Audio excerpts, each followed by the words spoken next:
नमस्कार दोस्तों। तो हमारे द्वारा शुरू की गई लक्ष्य सीरीज़ का यह नेक्स्ट लेक्चर रहने वाला है, जहां पे हम डिस्कशन करते हैं आपके कॉम्पिटिटिव एग्ज़ाम में आने वाले इंपॉर्टेंट क्वेश्चन आंसर की।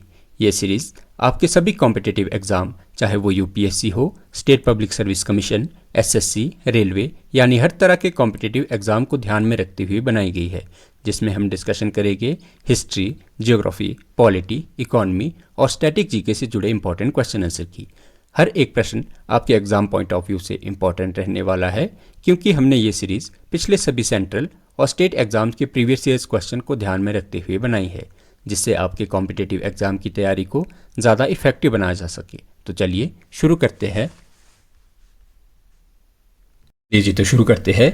यह हमारा स्टैटिक जीके का नेक्स्ट पार्ट रहने वाला है, जहाँ पे हम डिस्कशन करेंगे important organization, regional body and specific area organization की इंपॉर्टेंट एमसीक्यू के ऊपर। ठीक है, तो चलिए अपने पहले क्वेश्चन से शुरू करते हैं। तो पहले क्वेश्चन में आपसे पूछा गया है कि which of the following organization is headquartered in Jakarta, Indonesia, कि निम्नलिखित में से कौन सा संगठन जकार्ता, इंडोनेशिया में मुख्यालय रखता है। तो अगर बात की जाए हमारे पास ऐसे ऑर्गेनाइजेशन की जिसका हेडक्वार्टर हमें जकार्ता, इंडोनेशिया में देखने को मिलता है, तो वो हमें देखने को मिल जाएगी आसियान। आसियान, जिसे कि association of south east Asian nation भी कहा जाता है, इसका हेडक्वार्टर हमें देखने को मिलता है जकार्ता, इंडोनेशिया में। बात की जाए अदर ऑप्शन की, बात की जाए देखिए आसियान की, तो आसियान जो है यह मेनली दक्षिण पूर्व एशियाई, जो आपके साउथ ईस्ट एशियन नेशंस है, इनके बीच ये इकोनॉमिकल और आपके पॉलिटिकल और आपके सोशली सपोर्ट की जो है, ये इसके बारे में इसके ऊपर बढ़ावा देता है। बात की जाए अदर ऑप्शन की, तो सार्क का हमें हेडक्वार्टर देखने को मिल जाता है, वो मिल जाता है हमें काठमांडू में। काठमांडू नेपाल में हमें सार्क का हेडक्वार्टर देखने को मिल जाएगा। यूरोपियन यूनियन, तो इसका हेडक्वार्टर हमें देखने को मिल जाएगा ब्रुसेल्स में। ब्रुसेल जो ब्राज़ीलिया की आप कैपिटल देखने को ब्रुसेल जो आपको बेल्जियम की कैपिटल आपको देखने को मिल जाएगी। बात की जाए अफ्रीकन यूनियन की, तो अफ्रीकन यूनियन का हेडक्वार्टर हमें देखने को मिल जाएगा अदिस अबाबा जो इथोपिया में जो हमें इसका हेडक्वार्टर देखने को मिल जाएगा। तो चलते अपने नेक्स्ट क्वेश्चन की तरफ। तो नेक्स्ट क्वेश्चन में आपसे पूछा गया है कि the South Asian Association for Regional cooperation, जिसे कि सार्क कहा जाता है, was established in which year, जो हमारे पास दक्षिण एशियाई क्षेत्रीय सहयोग संगठन है सार्क, इसकी स्थापना हमें किस वर्ष होती हुई देखने को मिलती है। तो अगर बात की जाए हमारे पास सार्क की, South Asian Association of Regional cooperation SAARC की जो बात की जाए, तो इसकी हमें स्थापना देखने को मिलती है 1985 में। तो ऑप्शन बी इसका हमारे पास सही आंसर हो जाएगा। बात की जाए सार्क की, तो हमें 8 दिसंबर 1985 में, और इसकी स्थापना हमें देखने को मिलती है ढाका, बांग्लादेश में।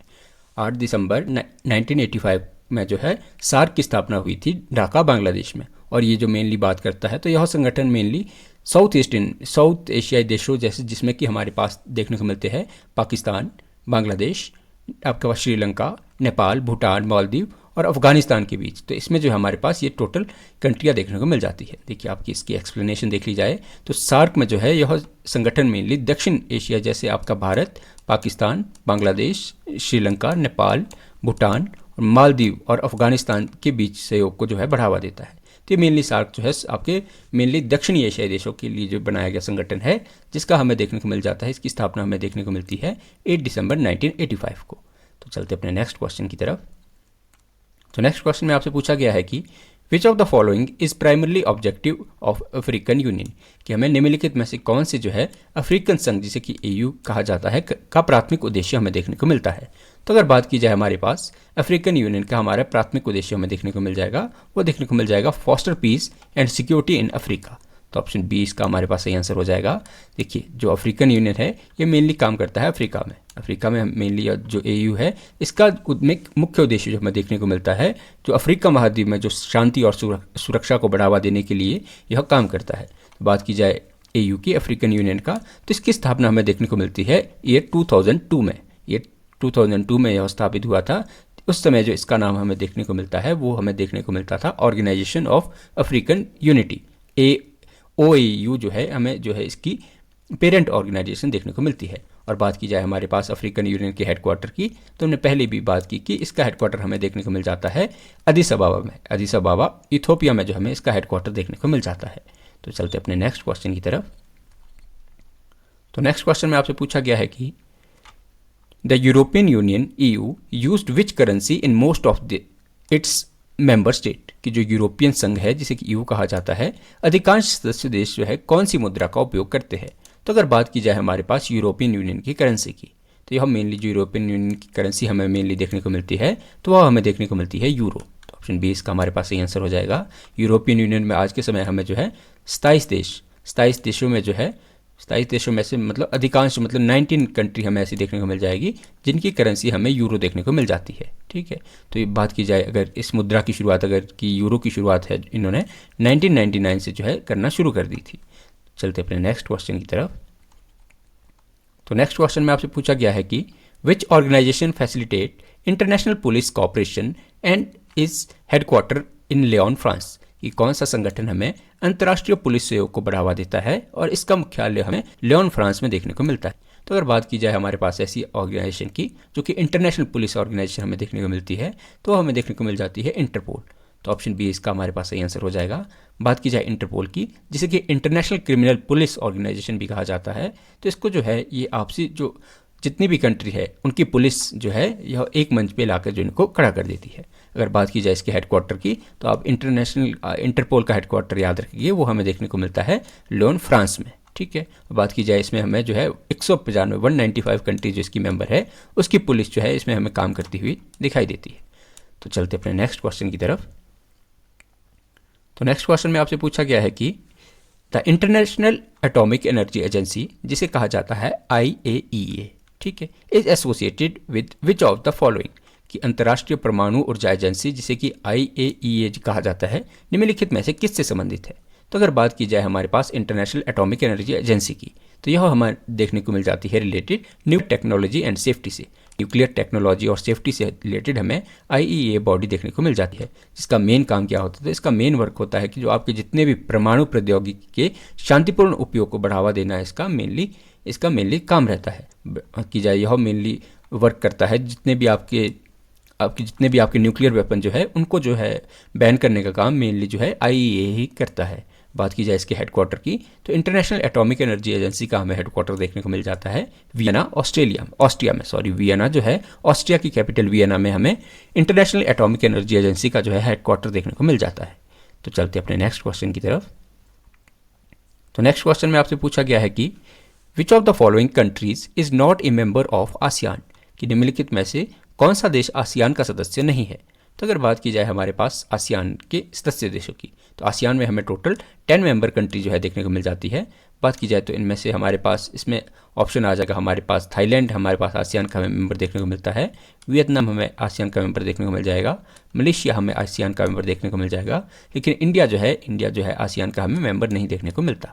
बात की जाए आसियान में जो है हमें 10 कंट्रीज़ देखने को मिल जाती है, जिसमें आप याद रखिए आपके हो गया थाईलैंड, वियतनाम, मलेशिया। इसके अलावा आप याद रखिए ब्रुनोई, कंबोडिया, आपके पास Indonesia, Laos, Malaysia, Myanmar, Philippines, Singapore, आपके पास थाईलैंड हमने कवर कर लिया और वियतनाम हमने जो कवर कर लिया। देखिए एक बार आप एक्सप्लेनेशन देख लीजिए कि जो हमारे पास ब्रुनोई, कंबोडिया, इंडोनेशिया, लाओस हमें मेंबर देखने को मिल जाएगा, Malaysia, Myanmar, Philippines, Singapore, Thailand, Vietnam, ये हमें देखने को मिल जाते हैं, लेकिन इंडिया जो है इसका सदस्य नहीं है। लेकिन आसियान के साथ जो है कई क्षेत्रीय मंचों पर जो है इंडिया जो है सहयोग करता है। तो चलते अपने नेक्स्ट क्वेश्चन की तरफ। तो नेक्स्ट क्वेश्चन में आपसे पूछा गया है कि the world intellectual property organization, जिसे कि विपो कहा जाता है, WIPO भी कहा जाता है, इस हेडक्वार्टर इन विच सिटी, जो आपके पास विपो का हमें इंटरनेशनल जो वर्ल्ड इंटेलेक्चुअल प्रॉपर्टी ऑर्गेनाइजेशन है इसका हमें हेडक्वार्टर कहाँ देखने को मिलता है। विश्व बौद्धिक संपदा संगठन जिसे कि विपो कहा जाता है, इसका मुख्यालय किस शहर में हमें देखने को मिलेगा। तो अगर बात की जाए हमारे पास इंटरनेशनल वर्ल्ड प्रॉपर्टी ऑर्गेनाइजेशन के हेडक्वार्टर की, तो हमें देखने को मिल जाता है जिनेवा में। तो ऑप्शन ए इसका हमारे पास सही आंसर हो जाएगा। जो विपो का जो मुख्यालय है वो हमें जिनेवा स्विट्जरलैंड में देखने को मिल जाता है, और ये मेनली बात करता है आपके जितने भी पेटेंट हो गई, कॉपीराइट और ट्रेडमार्क, जो इसके संरक्षण को बढ़ावा देने के लिए जो है वर्ल्ड इंटेलेक्चुअल प्रॉपर्टी ऑर्गेनाइजेशन का जो है स्थापना की गई थी। देखिए जितने भी आप पेटेंट कोई कंट्री आपके दर्ज करती है, कोई कॉपीराइट या कोई ट्रेडमार्क, तो इसके जो संरक्षण को लेकर जो है हमारे पास विपो काम करता है। तो चलते अपने नेक्स्ट क्वेश्चन की तरफ। तो नेक्स्ट क्वेश्चन में आपसे पूछा गया है कि which SAARC member state joined the organization in 2000 2007 sorry, तो कौन सा हमें सार्क का सदस्य देश ऐसा देखने को मिलता है जो कि हमें इसका सदस्य देश बना था 2007 में जो है इसमें संगठन में शामिल हुआ था। तो हम बात करें अगर हमारे पास ऐसे मेंबर की जिसने कि सार्क को 2007 में ज्वाइन किया था, तो हमें देखने को मिल जाता है अफगानिस्तान। ऑप्शन बी हमारे पास इसका सही आंसर हो जाएगा। अफगानिस्तान जो है हमें सार्क का जो है 8th मेंबर देखने को मिलता है, और 8th मेंबर ये कब बना था, तो ये हमारे पास 2007 में जो है 2007 में जो है हमारे पास हमें अफगानिस्तान सार्क का हमें 8वां सदस्य देश 8th जो मेंबर स्टेट देखने को मिल जाता है। बात की जाए सार्क के हमारे पास अन्य कंट्री जो कौन कौन से मेंबर है, तो इसमें आप याद रखिए आपके पास इंडिया इसका मेंबर देखने को मिलेगा, पाकिस्तान, बांग्लादेश, श्रीलंका, नेपाल, भूटान और मालदीव। देखिए आप इसकी एक्सप्लेनेशन देख सकते हैं कि इसमें सार्क के मेंबर में हमें देखने को मिल जाएगा इंडिया, आपके पास देखने को मिल जाएगा पाकिस्तान, बांग्लादेश, श्रीलंका, नेपाल, भूटान और मालदीव जो है हमारे पास सार्क की मेंबर कंट्री देखने को मिल जाती है। तो चलते अपने नेक्स्ट क्वेश्चन की तरफ। तो नेक्स्ट क्वेश्चन में आपसे पूछा गया है कि द अफ्रीकन यूनियन, आपके पास दिया गया है कि the african union AU was established as the successor to which organization. जो हमारे पास अफ्रीकन यूनियन जो है AU जो है किस संगठन के उत्तराधिकारी के रूप में स्थापित किया गया है। तो हमने पहले भी ये बात की कि जो अफ्रीकन यूनियन है इसकी पेरेंट हमें जो ऑर्गेनाइजेशन देखने को मिलती है वो हमें देखने को मिलती है organization of African unity, OAU जो है यह हमें AU की जो है पेरेंट ऑर्गेनाइजेशन देखने को मिलती है। बात की जाए हमारे पास अफ्रीकन यूनियन की, तो अफ्रीकन यूनियन हमें देखने को मिलती है, ये बॉडी हमें देखने को मिलती है 2002 की। आप याद रखिए यह जो स्थापना जो है इसकी 2002 में जो है इसकी स्थापना हुई थी। और बात की जाए अगर ऑर्गेनाइजेशन ऑफ अफ्रीकन यूनियन की जो कि हमें इसकी पेरेंट ऑर्गेनाइजेशन देखने को मिलती है, तो इसकी स्थापना हमें देखने को मिलती है 1963 में, 1963 में जो है हमें जो इसकी जो है स्थापना देखने को, ऑर्गेनाइजेशन ऑफ अफ्रीकन यूनियन की स्थापना हमें 1963 में, और AU अफ्रीकन यूनियन जो नाम चेंज हुआ वो हमें देखने को मिलती है बॉडी 2002 में। बात की जाए AU किसके लिए काम करता है, तो ये जो है अफ्रीकी देशों के बीच एकता और सहयोग को बढ़ावा देने के लिए यह मेनली काम करता है। तो चलते अपने नेक्स्ट क्वेश्चन की तरफ। तो नेक्स्ट क्वेश्चन में आपसे पूछा गया है कि which of the following countries is an observer state of SAARC, कि निम्नलिखित में से कौन सा देश जो है सार्क का जो है आपको पर्यवेक्षक देश देखने को मिलता है। तो अगर बात की जाए हमारे पास सार्क कंट्री की जो है ऑब्जर्वर स्टेट की, तो हमें देखने को मिल जाता है जापान। तो ऑप्शन ए इसका हमारे पास सही आंसर हो जाएगा। बात की जाए सार्क जो है, सार्क के हमें जो ऑब्जर्वर कंट्री में हमें देखने को मिल जाते हैं जापान, चाइना, आपके पास EU जो आपका यूरोपियन यूनियन है वो हमें देखने को मिल जाएगा। बात की जाए USA, तो ये इसके हम देखने को मिल जाते हैं आपके पर्यवेक्षक मतलब ऑब्जर्वर स्टेट जो है हमें देखने को मिल जाते हैं। देखिए ऑब्जर्वर स्टेट में हमें याद रखना है आपके पास चाइना, यूरोपियन यूनियन, USA, और बात की जाए अगर सार्क के हमारे पास परमानेंट मेंबर में हमें श्रीलंका देखने को मिल जाता है, हमारे पास बांग्लादेश इसका परमानेंट मेंबर है, नेपाल इसका हमारे पास परमानेंट मेंबर देखने को मिल जाएगा, लेकिन जापान जो है वो रखता है आपका ऑब्जर्वर स्टेटस का। और बात की जाए जापान के साथ हमें चाइना, यूरोपियन यूनियन, USA जो है हमें इसके ऑब्जर्वर स्टेट देखने को मिल जाते हैं। तो चलते अपने नेक्स्ट क्वेश्चन की तरफ। तो नेक्स्ट क्वेश्चन में आपसे पूछा गया है कि the treaty of Lisbon signed in 2007 is associated with which organization, जो हमें 2007 में हस्ताक्षरित जो लिस्बन संधि है, लिस्बन ट्रीटी जो है वह किस संगठन से संबंधित हमें देखने को मिल जाएगी। जो हमें 2007 में जो लिस्बन ट्रीटी साइन हुई थी यह हमें कौन सी ऑर्गेनाइजेशन से रिलेटेड देखने को मिलेगी। तो अगर बात की जाए हमारे पास लिस्बन ट्रीटी की, तो यह हमें रिलेटेड देखने को मिल जाएगी यूरोपियन यूनियन से। तो ऑप्शन बी हमारे पास इसका सही आंसर हो जाएगा। यूरोपियन जो लिस्बन ट्रीटी है जो कि हमें 2007 में जिसे कि साइन किया गया था और जिसे कि 2009 में लागू किया गया, तो यह हमारे पास यूरोपियन यूनियन की जो है एक महत्वपूर्ण संधि देखने को मिलती है। बात की जाए यूरोपियन यूनियन की, तो यह जो है इसका जो मेन यह ट्रीटी साइन की गई थी, तो यह अपनी जो यूरोपियन यूनियन की जो संरचना आपको जो स्ट्रक्चर देखने को मिलता है उसको सुधारने के लिए और जो इसकी डिसीजन मेकिंग पावर को जो है ज़्यादा इफेक्टिव बनाने के लिए जो है इस लिस्बन ट्रीटी के ऊपर 2007 में साइन किए गए थे, और ये लागू हमें देखने को मिलती है 2009 में। तो चलते अपने नेक्स्ट क्वेश्चन की तरफ। तो नेक्स्ट क्वेश्चन में आपसे पूछा गया है कि which organization is responsible for the global protection of intellectual property right, कि हमें बौद्धिक संपदा अधिकारों के वैश्विक संरक्षण के लिए कौन सा संगठन जिम्मेदार है। तो अगर बात की जाए हमारे पास ऐसी ऑर्गेनाइजेशन की जो कि रिस्पॉन्सिबल हमें देखने को मिलता है global protection of intellectual property right के लिए, तो वह हमें देखने को मिल जाती है बॉडी वीपो, जिसकी पहले भी हमने बात की कि जो हमारे पास जिसे कि विश्व बौद्धिक संपदा संगठन, वर्ल्ड इंटेलेक्चुअल प्रॉपर्टी ऑर्गेनाइजेशन जिसे हम कहते हैं, तो यह मेनली बॉडी काम करती है आपके global protection of intellectual property right के लिए। और ये मेनली किसके लिए काम करती है, तो ये मेनली काम करती है आपके जितने भी पेटेंट जो कंट्रियाँ आपके दर्ज करवाती है, कोई कॉपीराइट या कोई ट्रेडमार्क जो है, इनके संरक्षण के लिए जो हमारे पास जो है ये विपो काम करता हुआ दिखाई देता है। बात की जाए इसके हेडक्वार्टर की, तो विपो का हेडक्वार्टर हमें देखने को मिल जाता है जिनेवा, स्विट्जरलैंड में। तो चलते अपने नेक्स्ट क्वेश्चन की तरफ। तो नेक्स्ट क्वेश्चन में आपसे पूछा गया है कि which ASEAN member state is known for its policy of neutrality in international relation, कि कौन सा हमें आसियान का एक ऐसा सदस्य देश देखने को मिलता है जो कि अपनी तटस्थता नीति के लिए जाना जाता है। तो अगर बात की जाए हमारे पास ऐसी आसियान के मेंबर की जो कि अपनी न्यूट्रलिटी जो इंटरनेशनल रिलेशन के लिए जाना जाता है, तो हमें देखने को मिल जाता है सिंगापुर। सिंगापुर जो है अपनी मतलब आप कह सकते हैं कि अपनी जो इसकी जो नॉन इंटरफेरेंस की जो पॉलिसी है उसके लिए जाना जाता है। और बात की जाए अपनी जो न्यूट्रलिटी के लिए जो जाना जाता है, वो हमें देखने को मिल जाता है सिंगापुर। सिंगापुर जो कि आसियान के भीतर जो है अलग अलग वैश्विक मंच के लिए एक जो है महत्वपूर्ण हमारे पास जो ऐसा कंट्री देखने को मिलती है, जो अलग अलग कंट्रीज जब आपस में लड़ती है तो उसके लिए जो बीच का आपका न्यूट्रल काम करता है, तो वो हमारे पास सिंगापुर देखने को मिल जाएगा। तो चलते अपने नेक्स्ट क्वेश्चन की तरफ। तो नेक्स्ट क्वेश्चन में आपसे पूछा गया है कि the IAEA was established under align of which international organization, कि जो हमें IAEA जो है इसकी स्थापना हमें किस अंतर्राष्ट्रीय संगठन के तत्वाधान में की गई थी। तो अगर बात की जाए हमारे पास IAEA मतलब जिसको कि हम कहते हैं अंतर्राष्ट्रीय परमाणु एनर्जी एजेंसी, मतलब इंटरनेशनल एटॉमिक एनर्जी एजेंसी जो है, इसकी जो हमें स्थापना देखने को मिलती है वो हमें देखने को मिलती है 1957 में। और ये हमें UN की एक बॉडी देखने को मिलती है। और इसका मेन काम क्या रहता है, तो इसका मेन काम रहता है जितने भी आपके न्यूक्लियर वेपन है उसका जो है आपकी पीसफुल यूज़ हो सके, और जो उसका उपयोग मेनली जो है न्यूक्लियर एनर्जी के लिए हो सके। तो यह इसका मेनली जो है इंटरनेशनल एटॉमिक एनर्जी एजेंसी का जो हमें मेन वर्क देखने को मिल जाता है। और बात की जाए तो यह कौन से इंटरनेशनल ऑर्गेनाइजेशन की हमें अलायंस जो है तत्वाधान में की गई थी, तो यह हमें देखने को मिल जाएगी बॉडी UN की, यूनाइटेड नेशन की हमें बॉडी देखने को मिल जाएगी। तो इसका ऑप्शन ए हमारे पास सही आंसर हो जाएगा। तो चलते अपने नेक्स्ट क्वेश्चन की तरफ।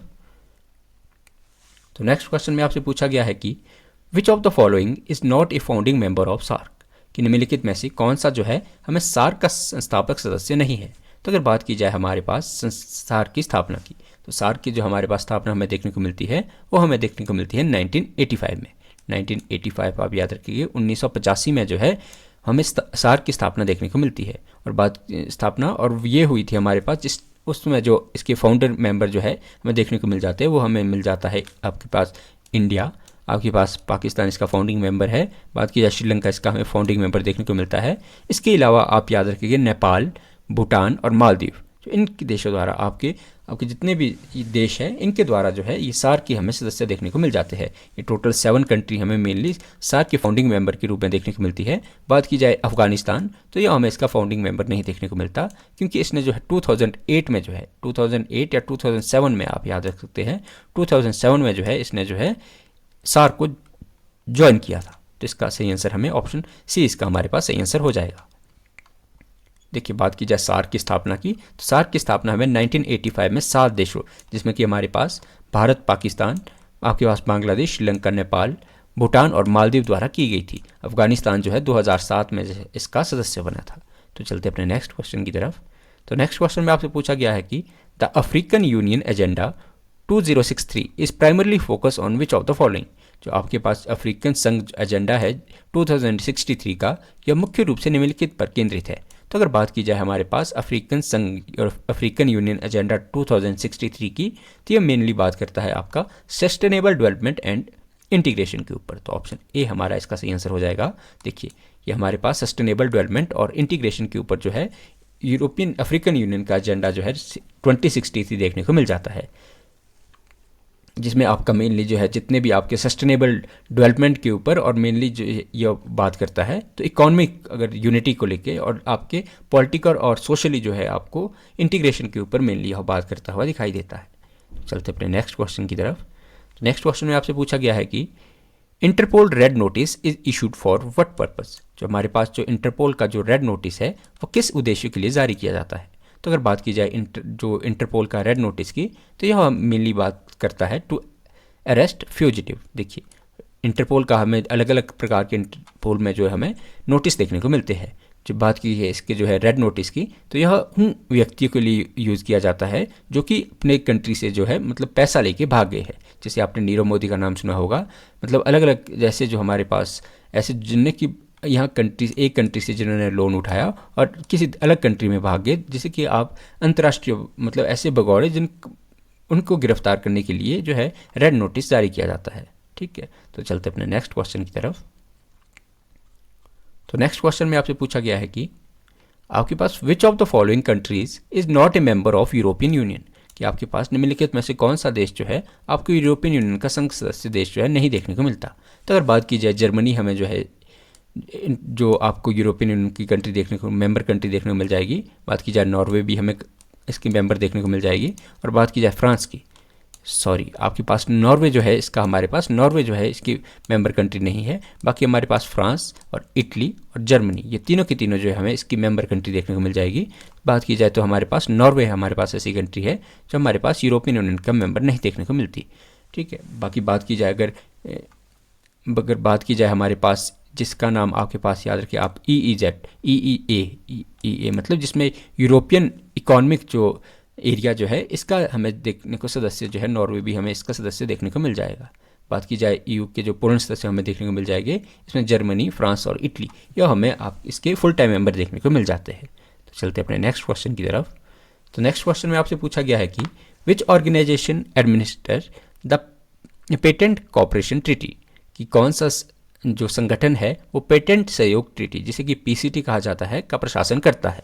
तो अगर बात की जाए हमारे पास पेटेंट कॉपरेशन ट्रीटी की, तो ऐसी ऑर्गेनाइजेशन जो इसको एडमिनिस्टर करती है वो हमें देखने को मिल जाती है WIPO, जिसका कि वर्ल्ड इंटेलेक्चुअल प्रॉपर्टी ऑर्गेनाइजेशन, जो हमें ऐसा ऑर्गेनाइजेशन देखने को मिलती है जो कि आपके कॉपरेट करती है PCT को। ठीक है, जो कि PCT का जो है कॉपरेशन करती है। चलते अपने नेक्स्ट क्वेश्चन की तरफ। तो नेक्स्ट क्वेश्चन में आपसे पूछा गया है कि the ASEAN free trade area जिसे कि AFTA कहा जाता है was establish to promote what among member state, कि जो आसियान मुक्त व्यापार क्षेत्र जो है जिसे कि AFTA कहा जाता है की स्थापना सदस्य देशों के बीच क्या बढ़ावा देने के लिए की गई थी। तो अगर बात की जाए हमारे पास आसियान फ्री ट्रेड एरिया की, तो इसका एस्टेब्लिशमेंट जो किया गया था ये मेनली किया गया था फ्री ट्रेड को लेके। तो ऑप्शन बी हमारे पास इसका सही आंसर हो जाएगा। आसियान हमारे पास आसियान का जो AFTA जो है इसका हमें स्थापना देखने को मिलती है 1992 में। 1992 में जो है इसका हमें देखने को मिल जाएगी, इसका एस्टेब्लिशमेंट हमें देखने को मिल जाएगी, जिसका मेन काम इसका रहता है कि अंतर्राष्ट्रीय जो देश है उनके बीच किस तरह से जो है फ्री ट्रेड को और किस तरह से जो है उनके जो इंटरनेशनल ट्रेड में आने वाली जितनी भी आपकी प्रॉब्लम है उसको किस प्रकार से सॉल्व किया जाए। तो इसके लिए जो है AFTA आपका काम करता है। तो चलते अपने नेक्स्ट क्वेश्चन की तरफ। तो नेक्स्ट क्वेश्चन में आपसे पूछा गया है कि the headquarter of African union is located in which city, कि आपके पास जो अफ्रीकी संघ है इसका मुख्यालय हमें किस शहर में देखने को मिलता है। तो अगर बात की जाए अफ्रीकन यूनियन की हमारे पास ऐसे जहाँ पे हमें इसका हेडक्वार्टर देखने को मिलता है तो हमें वो देखने को मिलता है अदिस अबाबा में। तो ऑप्शन बी हमारे पास सही आंसर हो जाएगा। अफ्रीकन यूनियन के जो मुख्यालय हमें अदिस अबाबा जो कि हमारे पास इथोपिया में देखने को मिल जाएगा। यह अफ्रीका में हमें जो है इसका मुख्यालय देखने को मिल जाता है। तो चलते अपने नेक्स्ट क्वेश्चन की तरफ। नेक्स्ट क्वेश्चन में आपसे पूछा गया है कि which SAARC member state has the smallest population, कि सार्क का ऐसा कौन सा सदस्य देश हमें देखने को मिल जाएगा जिसकी की पॉपुलेशन हमें सबसे कम देखने को मिलती है।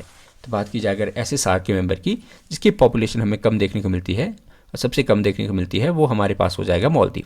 तो ऑप्शन ए इसका सही आंसर हो जाएगा। मालदीव जो है हमें ऐसी सार्क कंट्री देखने को मिल जाएगी जिसकी पॉपुलेशन हमें 5 लाख, आप याद रखिए इसकी पॉपुलेशन हमें जो है 5 लाख देखने को मिल जाती है, जो कि भूटान की जनसंख्या से भी कम है। ठीक है, चलते अपने नेक्स्ट क्वेश्चन की तरफ। तो नेक्स्ट क्वेश्चन में आपसे पूछा गया है कि the IAEA promotes use of nuclear energy for which purpose, जो इंटरनेशनल एटॉमिक एनर्जी एजेंसी जो है परमाणु ऊर्जा के उपयोग को किस उद्देश्य के लिए बढ़ावा देता है। तो अगर बात की जाए हमारे पास जो इंटरनेशनल एटॉमिक एनर्जी एजेंसी है वो यूज बताता है कि आपको न्यूक्लियर एनर्जी का यूज़ करना है, लेकिन किस चीज़ के लिए, तो पीसफुल पर्पज़ के लिए।